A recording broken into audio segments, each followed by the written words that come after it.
To my YouTube channel Riches Corner. Friends, कैसे हैं आप? आई होप आप सब अच्छे होंगे। फ्रेंड्स, आज इस वीडियो में आपके लिए कर्ज खत्म करने के 8 ज़बरदस्त तरीके लेकर आई हूँ जो शायद आपको ना पता हो। तो फ्रेंड्स, चलिए वीडियो स्टार्ट करते हैं। वीडियो स्टार्ट करने से पहले अगर आप चैनल पर नए हैं तो सब्सक्राइब कीजिए रिचेस कॉर्नर को और बेल आइकॉन ऑन कर लीजिए, जिससे कोई वीडियो यूट्यूब पर अपलोड करूँ तो उसकी नोटिफिकेशन आपको दे दी जाए। तो चलिए फ्रेंड्स, स्टार्ट करते हैं।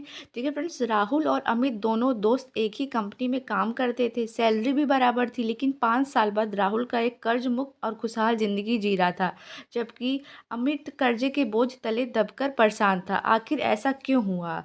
अगर आप भी कर्ज के जाल से बाहर निकलना चाहते हैं तो ये वीडियो पूरा देखें, क्योंकि आज मैं आपको ऐसे 8 पावरफुल तरीके बताने वाली हूँ जो 95% लोग नहीं जानते हैं। तो चलिए शुरुआत करते हैं उस राज से जो आपकी ज़िंदगी बदल सकता है। देखिए फ्रेंड्स, पहला है हमारा कर्ज से निकलने की सबसे पहली शर्त है सोच बदलें। सबसे पहले फ्रेंड्स, आपको सोच बदलनी होगी।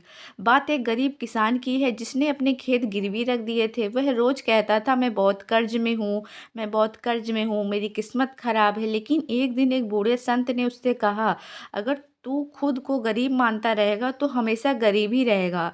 उस दिन से किसान ने मेहनत दोगुनी कर दी, नए तरीके अपनाए और कुछ ही सालों में उससे अपना सारा कर्ज चुका लिया।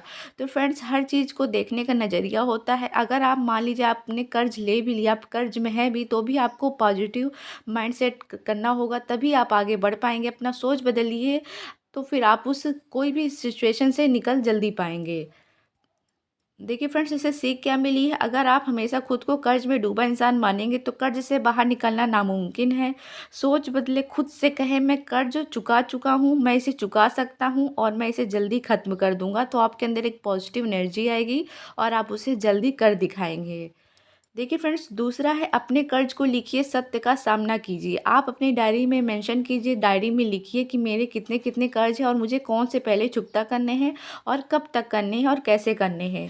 एक बार एक आदमी को अंधेरे में तीर चलाने को कहा गया और उसने एक भी निशाना सही नहीं लगाया, लेकिन जब उसे रोशनी में तीर चलाने दिया गया तो उसके निशाने सही लगने लगे। तो फ्रेंड्स, आप समझ गए, रोशनी यानी उसको दिखने लगे कि कहाँ कहाँ मुझे लगाना है, तो इसलिए सही लगने लगे। अंधेरे का मतलब उसे कहीं दिख नहीं रहा था। इसीलिए आप डायरी में नोट करिए और आप देखिए, रोज पढ़िए कि हाँ, मुझे ये काम टारगेट है, मुझे ये कंप्लीट करना है 2 महीने के अंदर, 3 महीने के अंदर, 1 साल के अंदर। तब फिर आप जल्दी से ही जल्दी कर्ज से छुटकारा पाएंगे। सीख क्या मिली है? अगर आप अपने कर्ज को लिस्ट नहीं बनाएंगे तो आप उसे खत्म नहीं कर पाएंगे। एक पेपर पर लिखिए कौन से कर्ज है, कितनी ईएमआई है, ब्याज कितना है और कौन सा कर्ज सबसे पहले आपको चुकाना चाहिए। तीसरा है स्नोबॉल मेथड अपनाएं, सबसे छोटा कर्ज पहले चुकाएं। फ्रेंड्स, स्नोबॉल मेथड आप अपना के कर्ज से जल्दी छुटकारा पा सकते हैं। गांव में एक लड़के के पास बहुत सारे छोटे छोटे पत्थर थे। वो सोच रहा था कि कैसे इन सबको जल्दी हटाएं। तभी उसके दादाजी बोले, सबसे छोटे पत्थर को पहले उठाओ, फिर धीरे धीरे बड़े उठाना। कुछ ही देर में सारे पत्थर खत्म हो गए। तो फ्रेंड्स, छोटी छोटी शुरुआत करके आप बड़े मुकाम तक पहुंच सकते हैं। आप इसका अच्छा उदाहरण समझ गए होंगे। सीख क्या मिली है? पहले छोटे कर्ज खत्म करें, इससे मोटिवेशन आपको मिलेगा। जैसे ये कर्ज खत्म होगा उसकी ईएमआई का पैसा अगले कर्ज पर लगाएं, धीरे धीरे बड़ा कर्ज भी खत्म हो जाएगा। तो फ्रेंड्स, इस तरह आप अपने लाइफ को अच्छा बना सकते हैं। चौथा है अनावश्यक खर्चों में कटौती, यानी दिखावे की दुनिया को आप छोड़िए और आगे बढ़िए। देखिए फ्रेंड्स, शेखर एक मिडिल क्लास आदमी था, लेकिन दिखावा करने के लिए उसने महंगी गाड़ी ले ली, महंगे होटल खाने लगा और धीरे धीरे कर्ज के जाल में फंस गया। दूसरी तरफ उसका दोस्त मनीष साधारण तरीके से रहता था, पैसे बचाता था और जल्दी कर्ज मुक्त हो गया। देखिए फ्रेंड्स, आज के समय में हर चीज़ ईएमआई पर आपको मिल जाती है। जैसे कोई भी आपको फ्लिपकार्ट में, अमेज़ॉन है, कोई भी छोटी से छोटी चीज़ आपको ईएमआई पर मिल जाती है। पर फ्रेंड्स, ईएमआई में लेने से पहले आप ज़रूर सोचें, क्योंकि वो एक कर्ज का जैसा रहता है, आपको हर महीने उसको पेमेंट करनी रहती है। तो इससे अच्छा जब आपके पास पैसा हो तभी उस सामान को खरीदिए, ईएमआई के चक्कर में ना पड़ा करिए, नहीं तो फिर फालतू का कर्ज आपको हो जाता है। देखिए फ्रेंड्स, सीख क्या है? ज़रूरत और दिखावे में फ़र्क समझिए। बाहर खाने, ब्रांडेड चीज़ें, महंगे गैजेट्स, ये सब रोकिए और पैसे बचाकर कर्ज चुकाइए। जब आपके पास उतना पैसा हो तभी वो सब चीज़ें करिए, नहीं तो अन्यथा उस सब से बचिए। पांचवा है साइड इनकम शुरू करें, एक रास्ता बंद तो दूसरा खोलें। रामू चाय बेचता था, लेकिन जब उसका बिजनेस ठप हुआ तो उसने समोसे भी बेचने शुरू कर दिए। धीरे धीरे उसकी दुकान फिर से चल पड़ी और कर्ज खत्म हो गया। तो फ्रेंड्स, कोई भी अगर आप इनकम कर रहे हैं तो साइड में एक और इनकम साथ में सोचे रहिए, सेकंड ऑप्शन, जिससे मान लीजिए पहला अगर बंद हो जाए तो दूसरे में आप स्टार्ट कर सकें। देखिए फ्रेंड्स, सीख क्या मिली, नौकरी के अलावा कोई और तरीका भी खोजे पैसा कमाने का। Part time job, freelancing, online business, कोई भी काम कर्ज चुकाने में आप मदद कर सकते हैं। जैसे फ्रेंड्स, जैसे किसान होते हैं वो कर्ज में डूब जाते हैं, कई किसान जो है सुसाइड कर लेते हैं क्योंकि उनके पास किसानी करने के अलावा और कोई ऑप्शन नहीं रहता। इसीलिए फ्रेंड्स, दूसरा ऑप्शन हमेशा ज़रूर चुन के रहे। कोई छोटी मोटी दुकान ही खोल लें, उसको भी आप घर से ही चला सकते हैं। बहुत कुछ कर सकते हैं जिससे कि आप कर्ज से जल्दी से बच भी जाएंगे और आपका पैसा भी घर में आता रहेगा। छठा है, महंगे लोन को सस्ते लोन में बदले, ब्याज का खेल समझिए। गोलू को 18% ब्याज पर लोन मिला था, लेकिन उसने थोड़ी समझदारी दिखाई और अपना लोन ट्रांसफ़र करवा लिया 10% वाले लोन में। उससे उसकी ईएमआई कम हो गई और उसे जल्दी कर्ज चुका दिया। देखिए फ्रेंड्स, आजकल बैंक और जितनी भी लोन कंपनियां हैं सब चाहती भी हैं कि लोन लें, लोग कर्ज में रहें।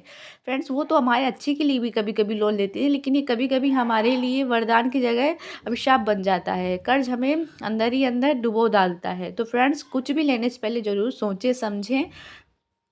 देखिए फ्रेंड्स, सीख क्या मिली, अगर आपका लोन महंगे ब्याज पर है तो उसे कम ब्याज वाले लोन में कन्वर्ट करें। कोई भी ब्याज लेने से पहले ये देखें कि ब्याज दर कितनी, अगर ज़्यादा ब्याज दर है तो आप बिल्कुल भी उसको ना लीजिए। बैंक और वित्तीय संस्थाओं से बात करें, सही प्लान चुनें। फ्रेंड्स, सातवां है, बोनस, टैक्स रिफंड और फालतू पैसों को सही जगह लगाएं। रोहित को 50,000 रुपये का बोनस मिला था। उसके दोस्त बोले चल पार्टी करते हैं, लेकिन रोहित ने समझदारी से अपने कर्ज का एक बड़ा हिस्सा चुका दिया। कुछ ही महीनों में वो कर्ज मुक्त हो गया। देखिए फ्रेंड्स, सीख क्या मिली, बोनस, गिफ्ट में मिले पैसे और टैक्स रिफंड को कर्ज चुकाने में लगा दिया। छोटी छोटी रकम जोड़ने से एक बड़ा कर्ज जल्दी खत्म हो गया। आठवां है friends, auto debit system set करें, लेट फीस का जाल मत फंसिए। देखिए फ्रेंड्स, सोहन की ईएमआई हमेशा लेट हो जाती थी और उसे हर बार 500 1,000 रुपये पेनाल्टी भरनी पड़ती थी, लेकिन जब उसने ऑटो डेबिट सेट किया तो उसकी ये परेशानी खत्म हो गई। फ्रेंड्स, ऑटो डेबिट यानी कि वो ऑटोमेटिक आपकी सैलरी से वो पैसा कट जाता है। अगर आप भूल जाए तो भी कोई टेंशन वाली बात नहीं है। सीख क्या मिले, ईएमआई की डेट कभी ना भूलें, ऑटो डेबिट सेट करें ताकि ईएमआई सेट पर कटे और कोई पेनाल्टी ना लगे।